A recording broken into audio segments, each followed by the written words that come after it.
What's good, everyone? It's Fizzy here, and today we're back again with another video. So recently I've been listening to Tyla's new album, and I know I'm a bit late to the show, but that album is fire. So while listening to the album, I got really inspired and I was like, let's try and make a Tyla type beat. So we're going to be trying to make a Tyla amapiano type beat. So let's get into this, guys. So first things first, I'm going to set the BPM to 117. So one thing about Tyla type beats is that they're actually very spacey. They don't have a lot of heavy instruments and there's a lot of pads going on. So we're just going to try to look for some pads now.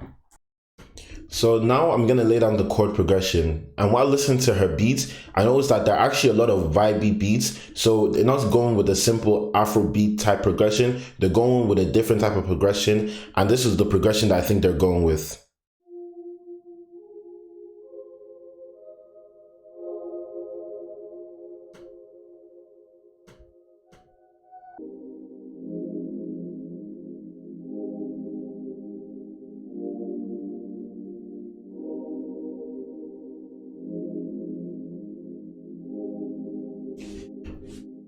So you can already tell that the vibe is already starting to come together. So I'm going to duplicate this over.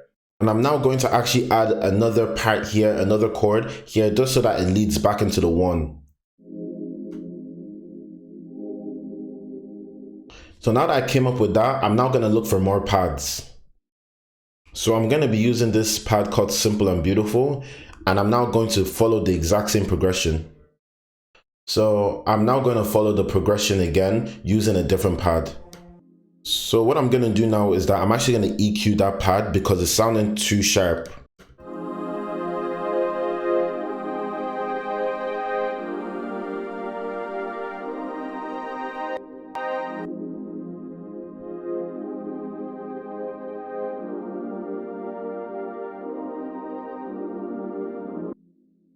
So I'm already feeling the vibe of that already. Now what I'm gonna do now is that I'm gonna add in some bells and embellishments.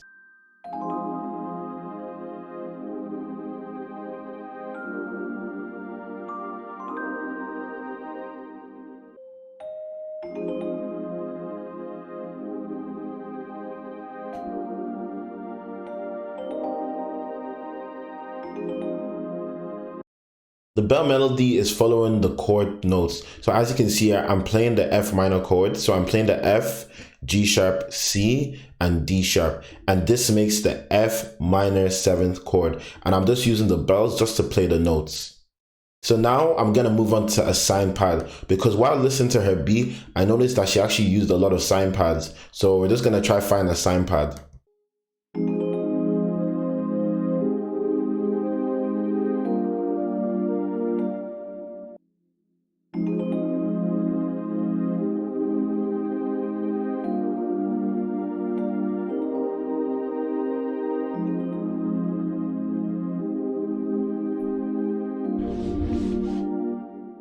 So what you can see that I've done now is that after adding in the pad, I then pan the sounds just to create a bit more space for the artist.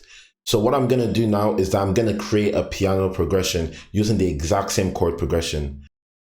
I'm using Labs, and Labs is a free VST, and in this Labs you can actually find so many sounds. So yeah, go check out Spitfire. I'll link the link in the description down below if you want to go check that out. So I'm now going to just copy the chord progression over onto Labs, and then I'm now going to add the bass note.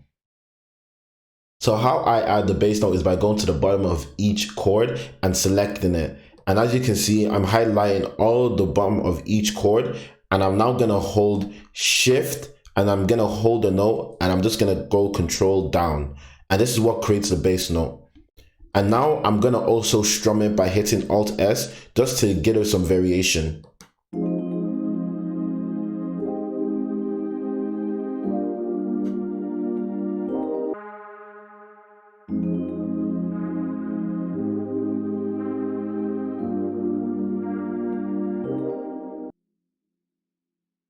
After using Splice, I found this guitar loop and it's actually fitting the vibe of the beat. So now that we have everything done, we're now gonna move on to the drums progression.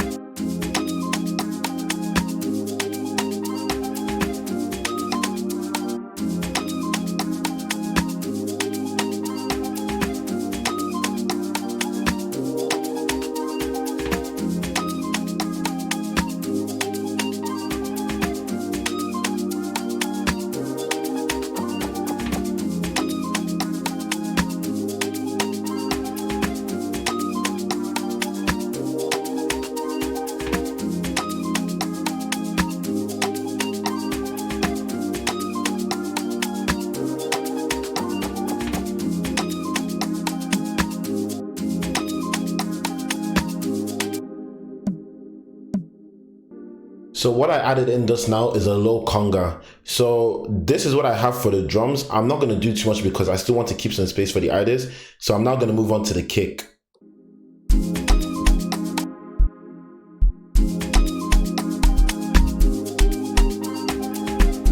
So I've not added in my kick pattern. I want it to be a bouncy kick pattern because in a lot of her beats, her kick patterns are actually bouncy. They're not the standard 4-step that you would see in other like amapiano type beats or Afro type beats. So she actually likes to change up her beat pattern for when it comes to her kick. So now that I've done with the drums, I'm now going to move on to the log drum. So now that I have the log drum, I actually want the log drum to just be a bouncy pattern. And I'm going to have a few rolls here and there.